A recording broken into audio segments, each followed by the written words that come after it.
Welcome back to the deep dive. I want to start today by asking you to visualize something with me. Okay. And I don't mean just a quick mental picture. I really want you to try and build this image in your head. I'm with you. I want you to picture a grape. A grape. Okay. Simple enough. Green, purple, seedless. What are we talking about? It honestly doesn't matter because the color is going to be the least of your worries with this particular grape. Uh-oh. I want you to imagine a grape that is so incomprehensibly massive. Okay. That if a standard average flying crow were to decide to fly around it, just one single lap around the circumference of this grape, Yeah. it would take that bird 500 years. 500 years. 500 years. Wow. That's a very committed crow. A Yeah. very, very patient bird. Right. It's a multi-generational journey for that crow family. That original bird is going to die of old age long before it sees the other side of the grape. Its great-great-great-grandchildren might finish the lap. Maybe. Maybe. It sounds like the setup for a surrealist joke, doesn't it? Or maybe a physics problem that's just gone completely off the rails. It does. It sounds absurd. But here's the hook. This image, it isn't from a Dali painting or some sci-fi novel. Right. This specific example, the 500-year grape, it actually comes from traditional commentaries on religious texts, specifically describing paradise. It's a literalist interpretation of the rewards awaiting the faithful. And it brings us right to the edge of a very steep cliff, doesn't it? Right. Where, faith meets what seems like absolute absurdity. And that cliff is exactly where we're setting up camp today. Yeah. Because that image, the continent-sized grape, it forces us to confront this massive intellectual problem right out of the gate. It really does. If you take that description literally, you end up with a logical and, frankly, a physical nightmare. I mean, the gravity alone. And gravity. The gravity of a grape that size would probably collapse it into a black hole. Or, at the very least, destroy whatever solar system it was sitting in. Exactly. You'd have a great planet. And then you have to ask, how do you even eat it? Do you mine it? It becomes a logistics issue, not a heavenly reward. But here's the tension. If you just laugh it off, if you just say, well, that's silly, are you dismissing the text? Are you saying the promise itself is a lie? That is the core tension we're dealing with. It's a real dilemma. So that is the central question we are posing for this deep dive. Are the descriptions in these religious texts, the rivers of milk, the golden bracelets, the beautiful companions, the giant fruit, all of it, are these literal geography? Is there an actual warehouse in the sky somewhere just stocked with these items? Or is something much more profound going on here? And we are diving into a stack of sources today, articles, philosophical treatises, linguistic analyses that argue something else is definitely going on. I would hope so.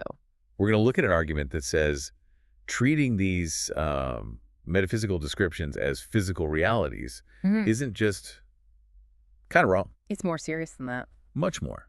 It causes what the text calls fitna. Fitna.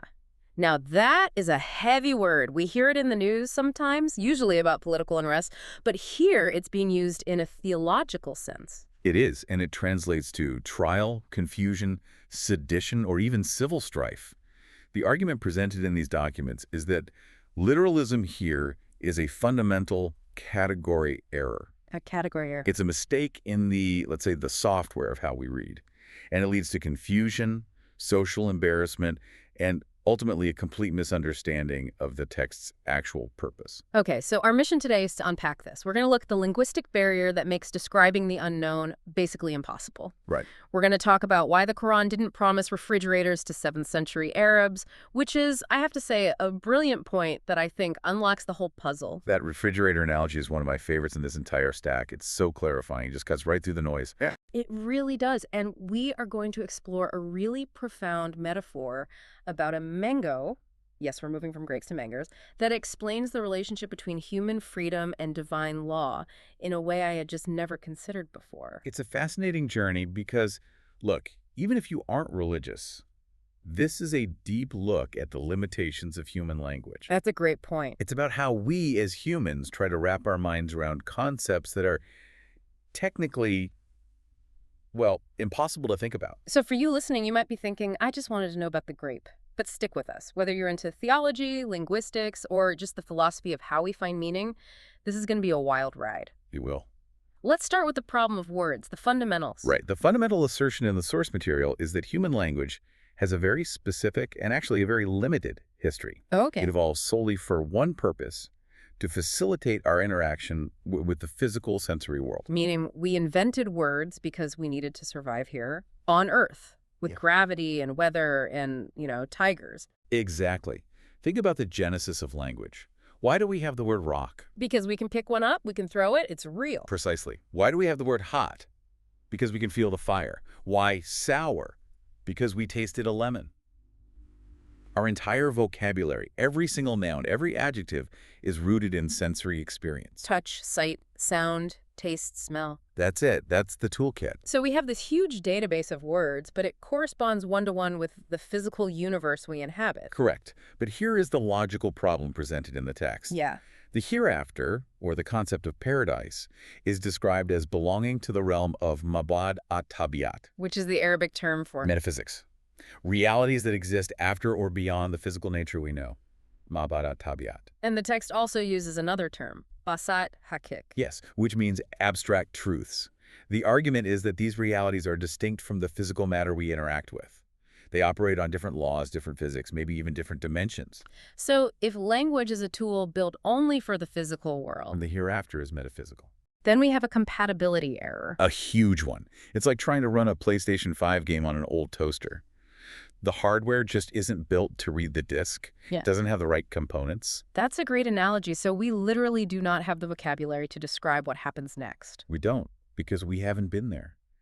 We haven't sensed it. It's like, and this is a classic analogy for a reason, it's like trying to describe the color blue to someone who's been blind since birth. I've heard that one before, but let's really dig into it for a second.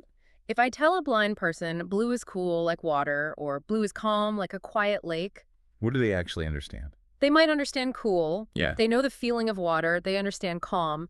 But do they understand the actual visual experience of the frequency of light we call blue? No. It's completely inaccessible to them. They have no reference point. Now, amplify that by infinity. That is the problem of describing a dimension of existence we haven't touched yet. So the source argues that the text isn't just being poetic for the sake of it. It's not just flowery language, No, it's backed into a corner by our own limitations. our own human limitations. Exactly. And the sources point to a very specific verse in the Quran, Surah 32, verse 17, which really acts as the cornerstone for this entire argument. And what does it say? It says, "No soul knows what comfort of the eyes is hidden for them." No soul knows. That's pretty definitive. It is. It doesn't say some smart souls know, or the souls who read the footnotes carefully will know. It says no soul, unequivocally. The source argues that this is the smoking gun against literalism. Let's think about it logically for a second. Okay. If the rewards of paradise were literally just honey and milk and grapes and physical things we know, things we use, things we see every single day. Then the verse would be false. Right. The text couldn't claim they are hidden or unknown. Because I do know. I had grapes for breakfast. I know what they are. If the reward is just more grapes, then I know what the reward is. Exactly. So by saying no soul knows, the text is basically admitting that the actual reality is something else entirely, something we can't currently comprehend. So any description that follows, the milk, the honey, the gardens, it must be a placeholder. It's a placeholder. It's a variable, like in algebra. X equals the unknown reward. But instead of just writing X, the text uses a river of milk, It's more evocative than X. much more. The text is effectively saying, look, I can't tell you what it is because you wouldn't understand. The words don't exist. I can only tell you what it's like. Or maybe not even what it's like, but what its value is. That's an even better way to put it. Yeah. I can only tell you what is the most valuable thing you can imagine right now so you understand the value of it, even if you can't possibly understand the form of it. And this brings us right to the refrigerator analogy, which I think just perfectly illustrates this point about value versus form. It's such a practical way to look at historical context. The source asks us to consider the first addressee. Meaning the original audience? The original audience. The Quran was revealed in the 7th century to Arabs living in a desert environment. Their context was heat, scarcity of water, blowing sand, and a very specific set of desires related to, well, survival and comfort. Right. So the text poses this hypothetical. Imagine if the Quran, revealed in that time and place, said, if you live a good life, your reward will be A double-door General Electric refrigerator with an ice dispenser. And a split-unit air conditioner. To us, sitting here in an air-conditioned studio, that sounds, well, it sounds pretty good, actually. Utilitarian, but good. We know what it is. We know the value of cold air and fresh food. But to a Bedouin in 600 AD, It would be complete nonsense. Gibberish. absolute gibberish. Yeah. Refrigerator is a word that didn't exist because the technology didn't exist. Yeah. The concept of artificially cooled boxes using chemical refrigerants was utterly alien to their experience. They would have stared at the prophet and said, "What is a Freon, and why do I want one?" Exactly. If the text had used terms from the 21st century, or terms describing a reality they couldn't conceive, the message would have failed. It would have been unintelligible. So instead... So instead, the text uses mythal, similitudes. It looks at what that specific culture considered the absolute height of luxury. And for a desert dweller, what is the ultimate luxury? It's the opposite of their daily suffering. They're hot all the time, so the luxury is cool, flowing springs. Right. They're constantly exposed to the blistering sun, so the luxury is shade that never disappears. They live in a barren, sandy landscape, so the ultimate luxury is a lush green garden. The word Jannah itself literally means the garden. And they sit on the ground or on rough mats, so the luxury is thick carpets and raised cushions. They drink from water skins that taste of leather, so the luxury is silver and gold goblets. These were the symbols of ultimate success and comfort for that specific audience at that specific time. Yes. And the mistake, according to our source, is thinking that the symbol is the reality. It's thinking that because the text mentions a garden, the afterlife is essentially a big landscaping project. Precisely. It's confusing the map for the territory. The source draws this beautiful comparison to high poetry. Think about how a poet talks about love or spiritual ecstasy.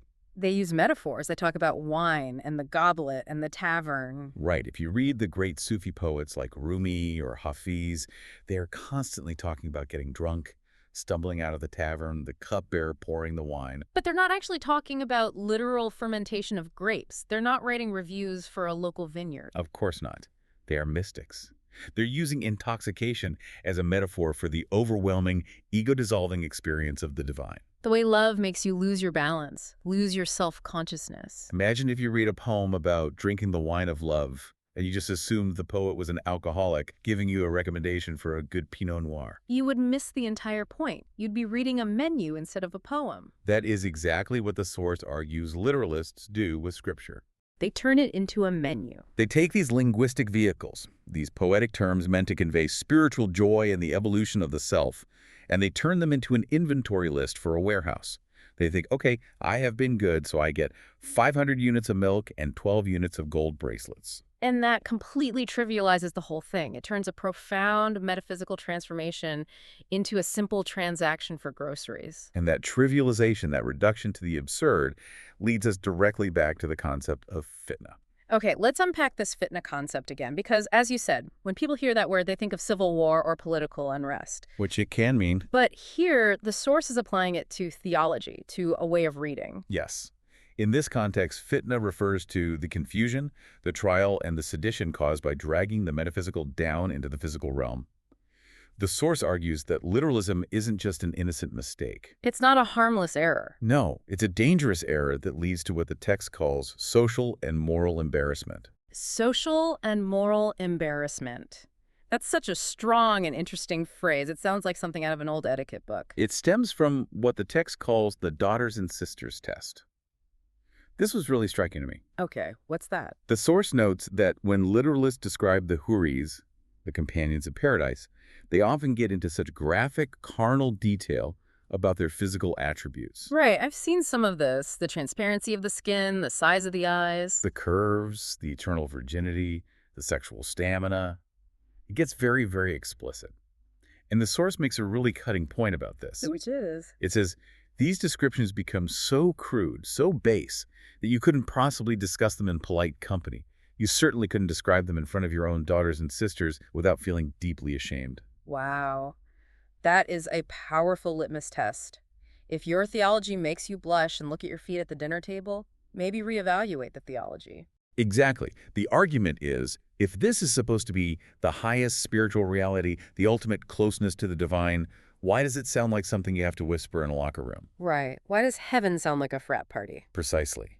And the source says, If your interpretation of paradise makes you feel this moral embarrassment in front of your own family, your interpretation is wrong.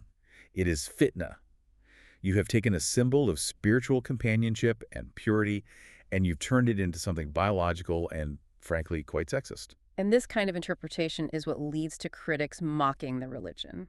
And the source validates that criticism. This is the amazing part. It says the critics are right to object to that version of paradise. They're not wrong to find it absurd. No. The source says the objections only exist because the believers themselves ignored the metaphorical nature of the text. They created a straw man of their own religion, and then they get angry when people knock it down. And then there's the other side of this, which is the absurdity of the calculation. We started with the crow flying for 500 years around a grape.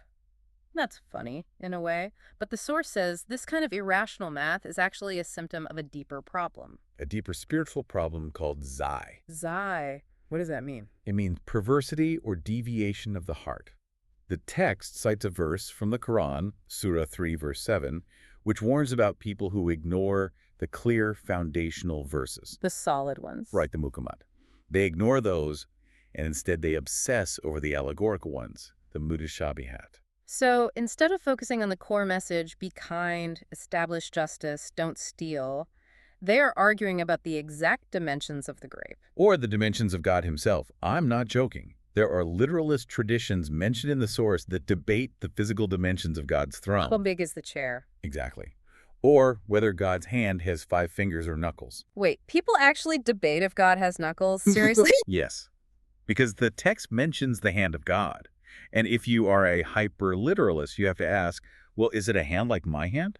How big is it? Does it have veins? That just seems completely beside the point.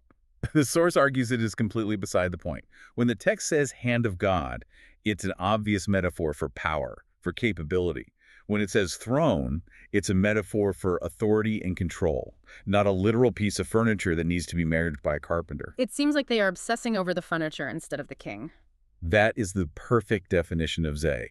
It's a perversity of the heart, where you lose the entire spirit of the message because you are busy dissecting the dead body of the metaphor. So the antidote to this fitna, to this perversity, is correcting what the source calls your angle of vision. I like that phrase. It's not just about what you see, but how you see it. Yes. Iman, which is often translated just as faith or belief, is defined here as something much more active. It's the act of correcting your angle of vision. And when your angle is correct, you see the metaphor for what it is, a motivational tool.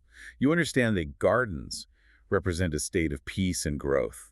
You don't get hung up on the plumbing system for the rivers of milk and honey. But when the angle is wrong, when it's distorted, you see contradictions everywhere. You see physical absurdities. You see a crow flying for 500 years, and you start doing the math on the bird's flight speed relative to the grape's circumference. Instead of asking the real question. Which is, what does this symbol of impossible abundance represent for the potential of my soul? This distinction between the clear verses and the allegorical verses seems really crucial to the source's argument. They use these specific terms, mukamat and mutashabihat. Let's break those down a bit more because this seems to be the technical backbone of the whole argument. It really is. It's what the source calls the architecture of meaning within the Quran itself. The Quran, it argues, self-classifies its verses. Basically gives you the user manual on how to read it. So first you have the mukamat. Yes. Mukamat means firm, decisive, solid. The text calls these the mother of the book.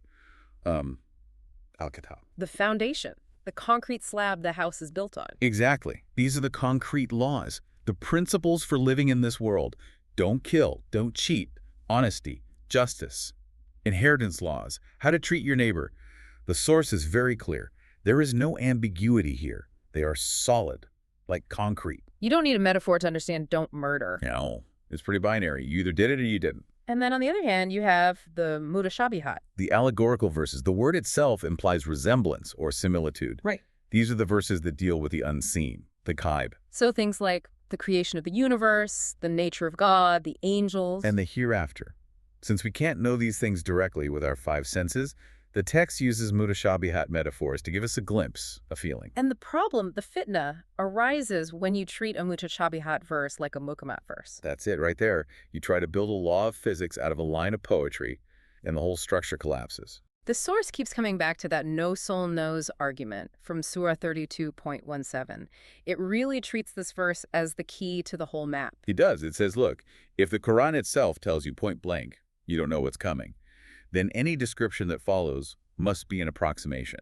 It's a logical necessity. What I found interesting is that the source talks about a dual architecture of paradise. It's not just about the afterlife. There's a worldly paradise, too. Yes, this is a very practical, almost political aspect of the source's philosophy. It argues that the divine system isn't just about getting into heaven when you die. It's about creating a paradise on earth first. A social paradise. Right, a society where there is no fear, no grief, where resources are abundant and shared fairly. The source calls this the result of the Nizam-e-Rubiyyah, the system of sustenance. And the idea is, if you follow the mukamat, the concrete laws of justice and fairness, you build a paradise here and now. You build a society where the rivers of milk and honey are essentially the economic prosperity and social security shared by everyone. And achieving that is what prepares you for the metaphysical paradise. Which is the evolutionary stage of the human self in the hereafter. And this is where the text gets really deep. It argues that life is a continuous process of evolution. We move from dead matter to life, from life to animal consciousness, from animal consciousness to human consciousness. And the hereafter is just the next step on that ladder. Exactly. It's the next stage of our evolution. So just as a fetus in the womb can't possibly understand the concept of running a marathon or solving an algebra problem, It has no framework for it. we, in this stage of existence, can't understand the activities of the next life. That is the perfect analogy, and the source uses it as well. Imagine trying to explain to a fetus what breath is. The fetus is underwater. It gets all its oxygen through the umbilical cord. If you told it one day you will breathe air with your lungs, it would think that's a death sentence. It would say that's impossible. I would die immediately. But the whole time, the fetus is developing the lungs. It is preparing for a reality it cannot possibly comprehend. Exactly. And that brings us to the most vivid and, I think, brilliant metaphor in the entire stack of sources we looked at. The mango. I love this part. It's so tangible. The metaphor of the fruit and the skin. It just completely reframes the relationship between law and freedom. We so often think of religious law or any social restrictions as chains, things that stop us from having fun. Don't do this, don't do that. It feels restrictive. Why can't I just do what I want? The source flips that perspective completely on its head. It asks you to imagine a fruit, specifically a mango, growing on a tree. Okay, I'm picturing it. Now, visualize the mango. It has a skin. That skin is tough. It's kind of bitter. You don't eat it. Usually you peel it off and throw it away. Right. But what is the function of that skin while the fruit is still on the tree, still growing? It protects everything inside. It holds the juices in. It stops insects and birds from eating the pulp. It shields it from getting sunburned. It creates a controlled environment, a microclimate for the pulp inside to develop. The source says the divine system, the laws, the restrictions, the moral boundaries, they are the skin. And the human self, my personality, my consciousness, is the fruit inside. Exactly. For the fruit to ripen, to become sweet, to develop its full potential, it must stay inside the skin. It receives sustenance from the tree, which represents God or the universal source of life, but the skin makes sure that energy is contained and used for proper growth. And this leads to a very specific definition of a specific term, fask. Yes. Which is usually translated as sin or transgression. But the source says those translations are too vague. They sound like legal infractions, like getting a parking ticket. In ancient Arabic, fask literally describes the phenomenon when a fruit bursts out of its skin prematurely. Oh, that's a visceral image. It's not just breaking a rule, it is bursting. It's a biological failure. Imagine a mango on a branch that splits open while it's still green and hard, it's still hanging on the tree, the sun is still shining on it, the sap is still flowing into it from the branch. The biological life continues. But because the protective skin is broken, it rots. It doesn't ripen. It gets exposed to the air, the moisture evaporates, insects get in, bacteria get in, it becomes hard or mushy or sour. It's ruined. that is a powerful definition of sin. It's not God being angry at you for breaking an arbitrary rule. No. It's you breaking the protective barrier that allows your own self to ripen. You are self-sabotaging your own development. Exactly. The source argues that the fasik, the transgressor, is someone who thinks they are free because they broke the rules. They think, I don't need this skin. I want to be open to the air. I want to do whatever I want. But the result isn't freedom. It's rot. They fail to develop the self capable of surviving in the next stage of existence. So If the hereafter is that next evolutionary stage, the rot means you didn't evolve. You didn't finish the process. You show up to the next stage of existence as a shriveled, rotten fruit. You aren't compatible with that new reality. And that incompatibility is the hell or the suffering. It's the realization of failed potential. It is the inherent pain of a defect, of not being whole.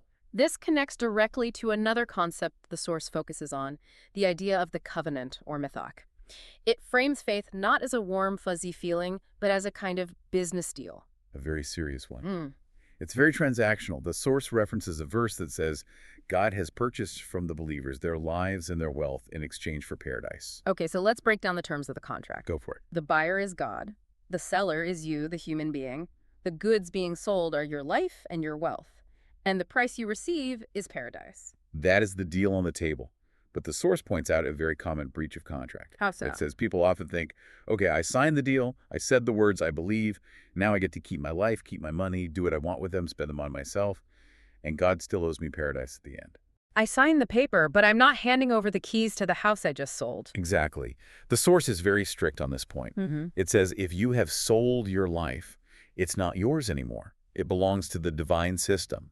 It must be spent on the collective welfare of humanity. That's the goods actually being delivered. You spend your life and your resources helping others, building that social paradise we talked about. Right. And if you hoard your wealth or use your life for oppression or just spend it all on your own luxury, you are breaching the contract. You are a physique. You burst the skin. You're trying to keep the money and the goods, but still expecting the payment. It doesn't work that way. And this idea of collective welfare seems to be the core of what the source calls unity. Yes. The Force defines the divine law as the law of the unity of mankind, Umma Wahida. It argues that humanity is meant to be one single organism, like a single tree with many branches. And what breaks that tree? What sickens it? Shirk. Now, usually when you hear shirk, it's translated as polytheism worshipping idols, statues. The source says that's just the most primitive form of it. It expands the definition deeply. Shirk is anything that creates rivals to the one law of unity. So sectarianism that divides people into warring religious groups is shirk. Yes. Nationalism that divides people into warring tribes or nations is shirk. Class systems that create masters and slaves, or the super rich and the destitute, are shirk. That is a radical reinterpretation. So splitting humanity into warring sects or hostile nations isn't just bad politics, it's a fundamental theological crime. It's the ultimate crime, according to this view. It's facade corruption. And the source defines facade not just as violence or fighting, but as creating unevenness and inequality in society. Like on the tree. Exactly. When one part of the tree hoards all the sap and grows fat, while another branch withers and dies, the whole tree is sick. That sickness is facade. So the skin of the mango isn't just about my personal morality, my private sins, it's about the very structure of society. If I participate in a system that breaks the unity of humanity, I'm helping to burst the skin. Precisely. And the consequences of that bursting are inevitable. They're built into the system. Which leads us to the law of returns. Right.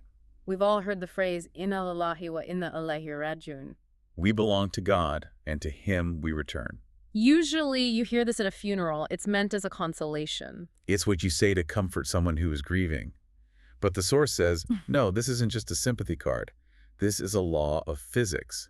It is the law of returns, or the law of consequences. How so? What does that mean? Returning to Him doesn't mean you physically fly up to the sky when you die to meet an old man on a cloud. It means you are returning to the jurisdiction of His law. You are facing the inevitable result of your actions. Yes. The source uses this great analogy of a cordon, like a police cordon around a crime scene. Okay. Imagine a criminal trying to escape. They run and run thinking they're getting away. But the jurisdiction of the law surrounds them for miles in every direction. The source says you cannot escape the cordon of the divine law. Because the law isn't just a policeman standing on a corner somewhere.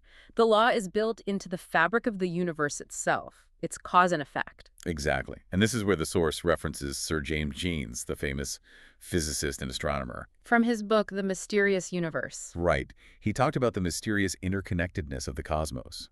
The idea that if you move a single finger on Earth, you disturb the atoms of the furthest stars. The butterfly effect on a cosmic scale. Right. The universe is a single, unified mesh of cause and effect. The source says God's throne represents the central control of this entire system. It's not a chair.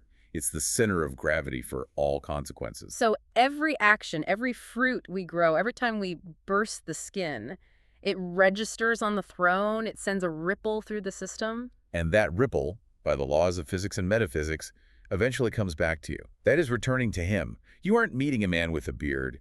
You are meeting the accumulated, unavoidable consequences of your own life. It really takes the magic out of it and puts the mechanics into it. It feels more, well, more scientific in a way. It does. It reframes heaven and hell, not as arbitrary rewards and punishments handed out by a whimsical judge, but as the natural outcomes of your choices. If you exercise consistently, you get healthy. That's the reward. If you drink poison every day, you get sick. That's the punishment. It's the same principle.